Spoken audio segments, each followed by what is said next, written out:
Gordon from Detroit, Michigan. Right now, I am 13-3 with 7. Thanks, bro. I appreciate you coming out to my channel, and yeah, I've been trying to gain subscribers. I've been trying to get on this boxing game for interviewing boxers. Yeah, it's all good, bro. Yeah, I appreciate it. Yeah, bro. I was just watching your past few fights. And you're a warrior, man. Deep down, bro, you're a warrior. Like, that's one of the best. Like, your fights are basically like one of like the best fights I've seen in a long time, bro. Like all your past fights, you know what I'm saying? Yeah, that's all this about, bro. I want people to come out and have a good time, and if the way that I fight, you're gonna want to see me again. So that's as long as I keep putting on them performances, people gonna want to see. Win, lose, or draw, they're gonna want to come see me fight. Exactly, bro. And I would love to see your next fight, man. What can you tell me, man, about like your boxing career? How you got into it, or what made you want to be a boxer? I started as a kid, bro. I was real young. I was like 10 or 11. And I was actually going to a basketball gym, and I spent into the wrong door at the rec center. Yeah. And they're fighting and shit. I'm like, man, I could do that, bro. I could beat him up. I'm like, I want to do whatever I got to do to get in there. Yeah. They told me, now for the first 5-6 years, I never missed a day in the gym. Damn, bro. That's dedication, bro. That too, but the gym right around the corner from my house, bro. I had no excuse. You feel me? I step out the door, I can see the gym from my front porch, so there's no reason not to go. That's good, man. That's a good good distraction, from the outside world. I bet, us growing up, I'm 31, you're 30, yeah. Yeah. And we both had a bunch of I bet you had your share of tribulations and all that stuff going on in life.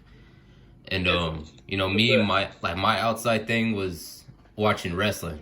I watched wrestling, and that's how I got away from everything that's been going on in my life. I lost my mom at 25. Oh, well, I'm sorry to hear that. Yeah, and then my dad when I was 8 years old. Yeah. 8 years old, man. My dad, that was like the one thing in 8 years what he showed me was wrestling. And I used to love wrestling, bro. Watching it. I even did it, like Olympic style wrestling in high school, district champion. And boxing was one of the things, bro, that I always wanted to like get into, but I never did. But I always watched boxing. Yeah, it's a beautiful sport, bro. It's not for everybody though. And like without boxing, bro, I ain't no telling where I would be. But I was a bad kid, and I started boxing so early. You feel me? So I started at like 10, 11, so I ain't have all them trials and tribulations people have when they turn 13, 14. Going through adolescence and all that. I didn't have all those distractions. Yeah. I had boxing. And I'm especially through the Amazon, I'm pretty good, bro. Like, you're a beast, bro. As an amateur, I had 119 fights with 110 wins and 9 losses. So as a kid, I was traveling all over the world through boxing. So it was no point to like be out hanging with my homeboys just on the corner and all that. When I was 16, 17 years old, when I can go to California and fight, win, lose, or draw, I got a week out there. So exactly, like, bro. That was a getaway. And then most of the times too, bro, I started like messing up too as I got older. Yeah. I stayed in values I had as a kid. Like I feel like I'd be a lot farther than I am right now. Especially like the last 2 fights, I was bullshitting, bro. Like real shit. Like a lot of the things that I shouldn't have been doing is hindering me in boxing at that time. Yeah. I should have, like 5 years ago, I'd have knew better. You feel me? As a 15, going to them nationals and stuff, you can pay me to do some of the things that I have started doing now. That's right. See what I'm saying? So you got to go back to, well, at least I do. I have to go back to the old morals and values that I had. Yeah. You can't something that's $10, $15 taken away from thousands of dollars or hundreds of thousands of dollars that you are making over little immature mistakes. Exactly. That says a lot, man. And I'm sure, being a boxer and, basically coming up and like, I'm not too sure what part of Detroit you came in, but from what I heard about Detroit, man, it's a rough city, man, to come up in. And, I've never been, but like I had family members that have came over from Detroit to San Antonio. Yeah, I bullshit you not, bro. As a kid, the police did not used to come to my neighborhood for nothing. The Damn. ambulance would come, the fire department would come, the police not coming. Shoot. And the reason why is because, like the older guys back in the day when the police did slide through the block, they just shooting at the cars for no reason. So after 10, 15 times of that, you're not about to come down that block no more. You just coming to, you're just doing a routine like house check, and then you get your car shot up. There's no reason for you to keep sliding back down that block unless you don't value your life. Exactly. Damn, bro, that's insane, bro. Like, man, but you seem like a really down to earth fighter, man. Just watching your fights. You know, I know a lot of boxers, like, I keep in contact with a lot of boxers, like, about their fights and stuff, and, you know, I came across, you know, Jalen, and I was just like, man, like, I added him on Facebook, and then I was just like, dude, this dude seems, like, really real, man, and, I just happened to message him one day, and he just happens to, like, you know, throw your name out there, too, and I was like, dude, like, another real one. And then, you know, like, I'm all about, you know, being real and stuff, and that's what I want on my channel. And those fighters that are real and not all about, like, not all are gonna be flashy and all that stuff. I gotta learn, like, bro, I've been boxing. Well, I'm 30 now. I've been boxing since I was like 10th grade. So I've been in this game for like 20 years. It was like, you want fighters, bro. I can definitely have people reach out to you. Like, you know, half of all the fighters on this side of probably the United States, bro.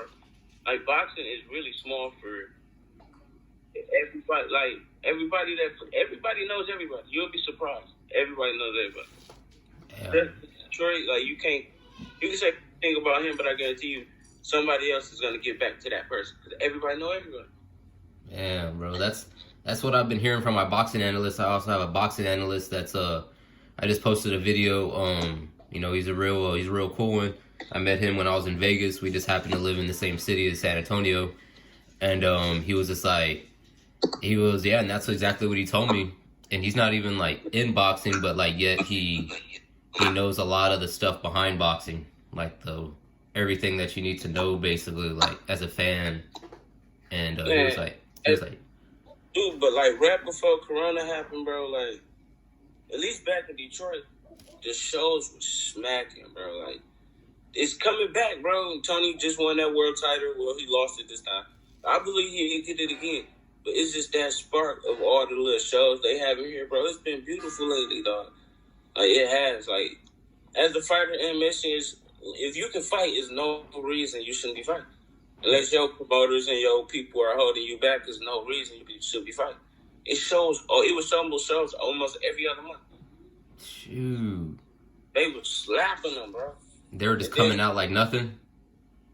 Like nothing, bro. As long as you can fight, you're going to win. But the thing about it, though, like some of them cars, on like Dimitri, because I signed with Dimitri, and when Dimitri had the Detroit Brawl show. Yeah. Oh, all the guys on his side will fight. But you might lose, though. Like, it's going to be every fight with Dimitri is a stepping stone fight. You feel me? So every fight you're supposed to grow from. Mm-hmm. Like me, I was knocking everybody out, just running through everybody. I started getting big-headed, you feel me? And I wasn't growing. I wasn't growing like I was supposed to because I started feeling like if I hit the person, so you feel me? Yeah. And you gotta look at it like, bro, in the amateur, I had 119 fights, bro. I had like 80 knockouts. I still have my passport. I don't just be talking. I still have all my stuff. Yeah, I'm sure, bro. You sound like you're really saying like, you know, like, no, you're one of the real ones. You know, you're not just gonna talk about it. You know, you actually did it. You know, and you're still working on it. Everything. But I'm happy, like, because you did know I was just recently suspended. Yeah, I did hear about that. Yeah, see, I'm not gonna sugarcoat nothing, bro. I'm gonna keep it real with you. Yeah. But that suspension will probably be the best thing that ever happened to me. For real. Cause like I said, I've been in the gym for 20 years, bro, and just not like, and I've been consistent, like from the first 10, 15. You feel me? So that suspension, like, showed me like it's like this what you really want with your life. To just like be able to watch people on TV that you know you can beat, or just like that. Cause like last time I ain't been in the gym in a year. Went in the gym and boxed 8 rounds, easy. Like was able to walk through the guy the first 4 or 5, but I haven't been in the gym. You see what I'm saying? So eventually fatigue and all that kicks in, and it was beautiful. Like I love it, and I'm definitely in the process of getting everything back right now. That I'm on suspension and everything. But I'm gonna do it the right way, bro. I'm not gonna keep like fucking it over, bro. Yeah, exactly. Like you really can't. It's like it's life, man. You know, it could be gone tomorrow. You know. Yeah.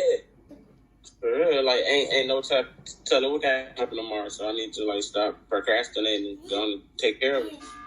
Yeah, that's why I'm kind of this COVID, man, really came out of nowhere, but really showed me, you know, how life is really. Another basically another chapter of my life, you know, starting YouTube. I've been at it for like 6 months now. Mm-hmm. And it really showed me like, you know, what life can give you and then what life can take from you, you know, in these past 31 years that I've been alive, you know, and I learn every day, man. You know, we're still learning. Yeah.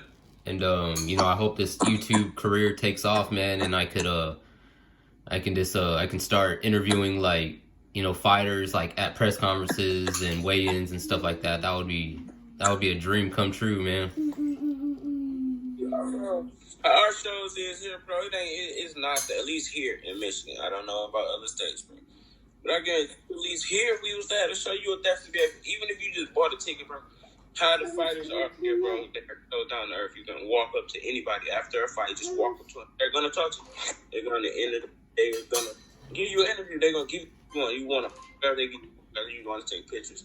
Like this, at least here you don't have a problem with reaching out to none of Raw fighters. They always gonna reach out back to you and talk to you, because without y'all, there is no us, bro. Like realistic. Yeah, it's like y'all put in all the hard work and we just we're just the fan, you know, on our side.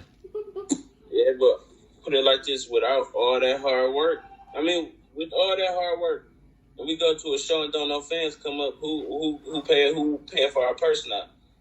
Exactly. Yeah, that's also true, bro. Yeah.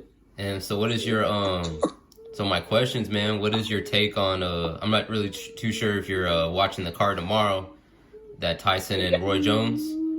What's your take on that entire card, bro? Like, I really don't know the fourth fight, but I know Bondu Jack. You know, I met him in Vegas at the Mayweather Boxing Club. And then you got, you know, Nate Robinson versus Jake Paul, the YouTuber trying to get back in the ring, you know, whatever, you know. And then you got, you know, Roy Jones, Tyson going for WBC, you know, frontline title. My man's fighting on that card too, though. It's Lil Rockman. You know, I seen Rockman's sons fighting on it. Oh yeah. It's gonna be on the main card. Yeah, on the on the Tyson card. Yeah, he supposed to be the first fight. Oh yes, it's the fourth guy, right? The fourth, the first fight of the card. He look like he got dreadlocks or whatever. Yeah. Now I know what you're talking about. He don't got the pop that this old man has. He has way better skills than this old man. Damn. So how do you? What's your take on that entire card, man? On how you feel like it's gonna go, being on your, you know, boxing side. I think Rockman's son gonna win. I don't know. You know, it's funny. I've been watching Nate Diaz and shit on YouTube hitting the passes, and he don't look that bad, bro. Like for real. Damian Lillard look nice though. Look up Dame on the pass. Dame look good. Yeah. I don't know, man. I think Nate gonna get him. If Nate hit him, Nate gonna get him. Nate got pop, bro. Yeah, man. Nate Robinson, man. He seems like he knows what he's doing in a lot of ways in the boxing gym. But you know, he's a basketball player, you know. But yeah. But I'm sure he can fight though. I'm sure he can throw it down if he really needed to. Yeah, but then as far as Baju Jack's one of my favorite fighters, bro. I always feel like Baju Jack gonna walk through whoever he fight. The output that man put out is crazy. The way he goes to the body is ridiculous, formidable. he digging to both sides, bro. And then he brings it back up top, and he got a beautiful jab. I think Baju Jack is gonna be too much for that guy. Yeah. For real. I feel good about his fight, man. You know, I'm a big fan of Bondu. Stop him. If he start off at the body early like he normally do, he gonna stop that man. And drop him in no time? I won't say no time. I'll give him like 7, 8 rounds. You know, it's gonna. You got at least on the high level. You got to be safe. You can't just go out there and run. That's how people run into shit. That's how he lost his. Yeah. He beat me. Yep. Shit. Yep. Yeah. Yep. So you see what I'm saying? If you be more patient, you see more shit. And they'll come to you basically. Yeah. You don't have to rush. And I feel like if Baju take his time and bang that body like he do, he got him, bro. I think he gonna get him. You're gonna see a crazy fight, I bet, and that you know, Roy Jones and Mike Tyson. How do you feel about that one going down? Like, you know, they both weighed in good, and you know, Tyson looked more in shape than Roy Jones in his body, but you want me to tell you the biggest thing about that fight? What's that? The last 5 years, them wars Roy Jones been having. You know, Roy just got knocked out not too long ago. Yeah, it wasn't that long ago. It was 2017, wasn't it? I want to say, yeah. 2017, 2016, something like that. Mm-hmm. You see Tyson out there living his best life. Around them years, he wasn't in the gym. He didn't have to stress his body out. He wasn't getting hit. He didn't have to do all them rounds, do camping, all them sparring sessions. So Tyson coming back with all them injuries he's had as he's young, like technology is so much farther now, and all rehabilitation and shit like that now. I think Tyson gonna walk through him. I don't think he's ready for Tyson for real. You don't think he's ready for Tyson? Tyson too big. Roy's a naturally middleweight, bro. He's a blue up super middleweight. Tyson too damn big, bro. And you seen how Tyson at the weigh in to be that old, bro. Real shit. He looked good. Yeah, he did, man. I was just like, dude, it feels like I'm back in the 90s again, 90s and 80s, watching Tyson weigh in. But even though I've been watching, because I watch boxing, bro. I study boxing. Like, yeah. I love boxing, bro. And just like, but I like to watch people train, and you really see who you are in camp. And I don't see why people put their sparring sessions up. I wouldn't do it. I will, you feel me? I don't give a fuck. Especially most of the time when I'm sparring, I'm always cutting weight and shit like that. So you never see what I'm really working on. You feel me? But like looking at Roy Jones hit the pads, and bro, he don't look like the same Roy, bro. He's kind of got a little older in life. Yeah, bro, getting clipped like that, bro, multiple times, dog, and then it's just not good, bro. And then you just tell he missed a step, bro. He missing a step. He not this. And then he's older too, but I feel like he's missing a step. I just don't see it. Look at Tyson when Tyson hitting the pass. His shit running off. Yeah, like, he has a lot of momentum right now. Like, yeah, and alley punches. He coming off the angle. Roy back smacking with this, and he'll land the right hand. He walking. Like he's not really putting up punches together. He think he gonna 1-2 punch all night, and I don't think that shit gonna work. Damn, man.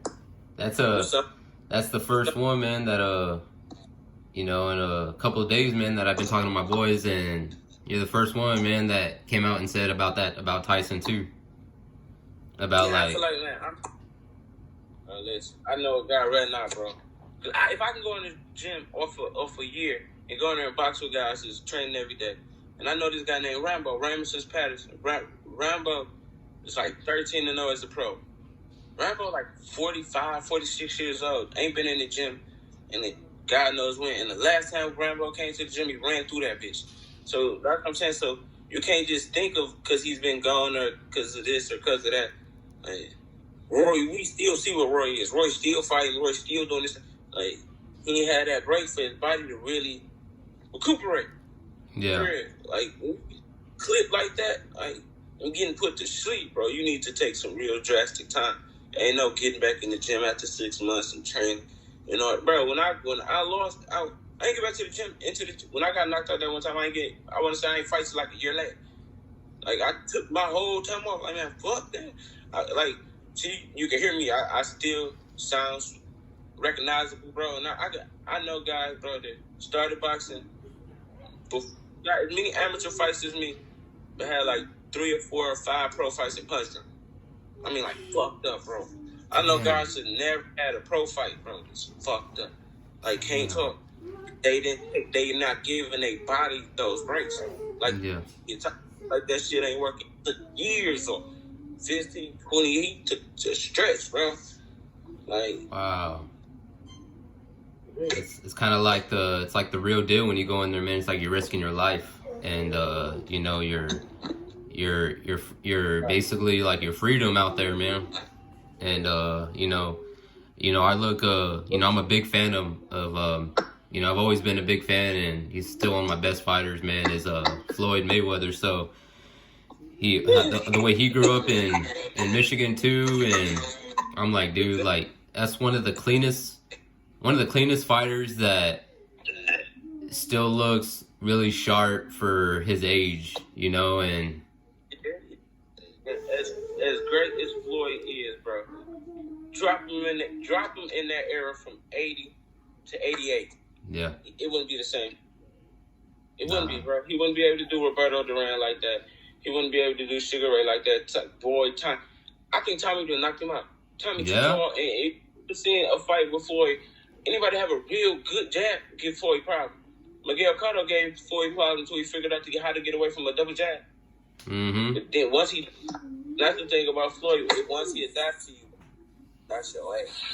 Yep, and he takes that time in the beginning of the rounds to learn what you're doing, what you're going to be throwing, and how to counterpunch you real quick, and he lets you come to him. So that's one thing that I always love about Floyd, man. But you know, I'm kind of glad when he fighting motherfuckers like Sugar Ray Leonard, motherfucking Julio Cesar Chavez, bro. You not about to let Chavez bang on you for 4 rounds to figure it out. It's gonna be a clown to do that. Like, it's not. Or Joe DeRosa, how them guys punching back in the day, they hitting you on your shoulders, your arms, your back, and all that shit, bro. Like, so a lot of we get away with the judges are a lot more clean now. If you actually know, guys back in the day, 2 blocks. Look at Arturo Gatti. Oh man, bro, man, he rest in peace, man. Busted up this one closed hand, bro. Yeah. He had no fight, bro. That dude was a beast too. Say I'm a good. Bro, that nigga was a gladiator, bro. Like, he was dropped in the wrong time, bro. That dude was something else, man. And if he never would have went down the way he did, man, who knows on how much more his career would have gone. After all them wars, I feel like he should have. He was in the midst of, like, living his life. I actually, as a California and Campbell Pacquiao, and I talked to Buddy McGirt, and I just, if you're around me, bro, I'm gonna ask questions. I don't care who you are, especially if it's boxing, and you're around a fighter that I like, I'm gonna ask questions. Yeah, I ask him straight up. I'm gonna say, how was Gotti as a fighter? Like, how was he? Like, Gotti trained like how Gotti party like he trained hard. I'm like, damn, what you mean? I'm like, he can go. He'd go fight, have a fight, and be in a bar the next day, like, drinking gallons. And I'm like, damn. Gee. I'm like, bro, everybody loves Gotti, bro. And that's the thing about it, too. Like, you would just be surprised, bro, like, the little shit people can go through. And I cannot imagine, like, some of the shit he went through after losses and some shit like that. Because I'd have people threaten me, like, getting death threats before fights. Like, I'm nobody, bro. Like, after 13 fights, like, who the fuck am I? Like, you would be surprised, bro. Like, and I'm like, damn, how the fuck you even get my number, bro? Like, how you send me a letter to my house? Like, how do you even know where I live? You feel me? But I'm like, shit, pull up at my house if you want to, though. I got 2 big ass people who will not keep my off and they run. Pull up at my. But it's just like over little things, though. Like, I'm fighting this guy. Yeah, we from the same city, bro. So as soon as this fight over, that's my man's again. Like, yeah. As soon as me and him, you feel me, have our fight, we're gonna do everything we need to do to build up the fight. He gonna be whatever I need him to be. I'm gonna be whatever he need me to be. You get them people in them seats. Hey, bro, soon as that fight was over, that's my man's, bro. I'm calling you right now. Like, it's boxing. But a lot of people don't understand that. Yeah, bro. Like, just by talking to you right now, man, it's like I read you the right way, man. Just watching your fights, I knew that you were gonna be the real deal, man. One of the real deals, because like those fights were like brutal, man. I was like telling my boxing analyst, like, this dude when he gets in the ring is like he's taking a punch, bro, and he can come back just as fast or harder, and he's all like, yeah, he was just like he was a surprise. I was just like, dude, he's 30 years old, man, and this dude's like rocking people, bro. Like where have these guys been? How come I never heard about them? And I was telling him, like, how come I never really seen what Detroit has to offer? It's a lot of guys, bro, here that can really fight. They just don't get opportunities. We fight here. We have a lot of club shows, bro, but they're not on TV, or you got to have somebody else to come around, put them on YouTube for you to find them. It's just like that, bro. There's a lot of fighters around here, bro. Damn, bro. So your take on the whole card will be like, you got your boy. I think it's gonna be a great card. I don't feel like the people that's ordering it is gonna waste their money. I don't feel like that. I think it's gonna be a great show. Hell yeah, bro. I'm gonna close out this video real quick on my channel, and then I want to ask you some other stuff real quick. But I'm gonna close this out real quick. Just let everyone, let my viewers know where they can find you, like your Instagram, stuff like that, or whatever you want them to go and look at your, your footage and all that stuff, your fights. They all on my Facebook, like my Facebook at James Gordon Smith Jr., or my Instagram at OGJames313. They got all my stuff on there. And I'm the type of guy, bro, you can always inbox me, DM me, bro. I'll always do that. I appreciate it, bro. I'm going to tell my viewers the outro real quick. Thanks to y'all for coming back for another video and listening to one of the real ones out there, one of the real fighters from Detroit. Y'all go check out his links. His links will be in the description down below. And I hope y'all are liking this, basically this boxing interviewing series that I've been doing every Friday. And many more to come. And make sure to check out my links in the description down below. My Instagram, my Twitter. Much love, y'all. And remember, one love, Carlito, we out.